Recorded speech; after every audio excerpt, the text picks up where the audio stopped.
Okay, this is, I believe, my 5th video for the book The Earth is Weeping. This one's chapter 13, named Guard Us Against All the Misfortune. Okay, so for the people involved, we have John Gibbon, which was a Montana district commander, publicly questioned the justice of Indian wars, urged Americans to see evidence from the Indian perspective. We also have again Sitting Bull. He was a Hunkpapa Lokara chief and holy man. He rejected the January 31st ultimatum, and he united Lakota and Cheyenne bands, and he also interpreted visions which predicted victory. So he was very spiritually inclined. We have Crazy Horse, who is an Aglola was a leader.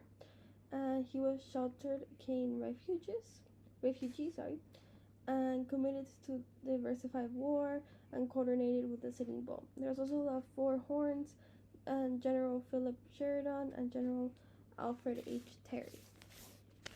For the places or events, there was the unceded Indian Territory, since winter refuge of non-treaty Lakota and Guyanese, focal point of 1876 campaigns. Fort Abraham Lincoln, base of the 7th Cavalry, departure point for Terry Custer Column. There was Fort Fetterman, also known as Wyoming. The Powder River, the Battle of the Rosebud Creek, Fort Reno, Greasy Groves Valley in Far West, and June 24th, 25th, 1876, which was a celebration and Sitting Bull's final prayer. Okay, for ideas and conflicts, we have the January 31st ultimatum, which was basically artificial deadlines forcing winter surrender, ignored seasonal realities, and used to justify war.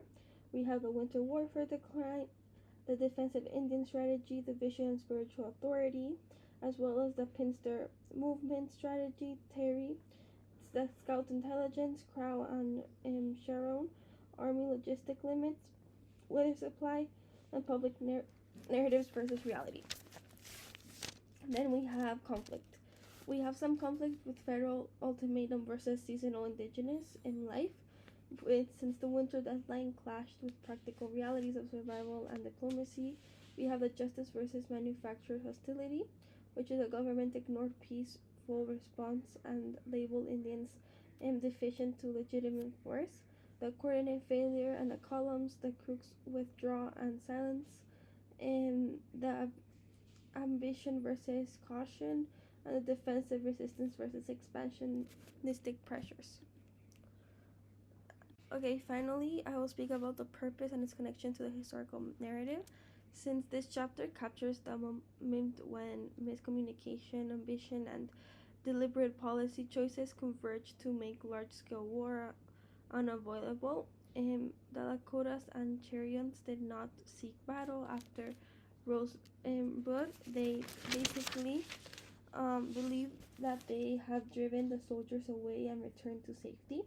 The U.S. government, however, manufactured hostility through an impossible winter ultimatum, and pressured ahead with multi-column campaigns based on flawed intelligence. The peace policy collapsed into coordinated military aggressions, not because of Indian violence, but because of federal leaderness, chose force over territory restraint, and Crook's failure at the Rosebud and his silence left Terry and Custer's dangerously uninformed. And at the same time, Sitting Bull's spiritual leadership unified the largest Plains Indian force in this, and it basically framed the coming conflict as defensive and succeed.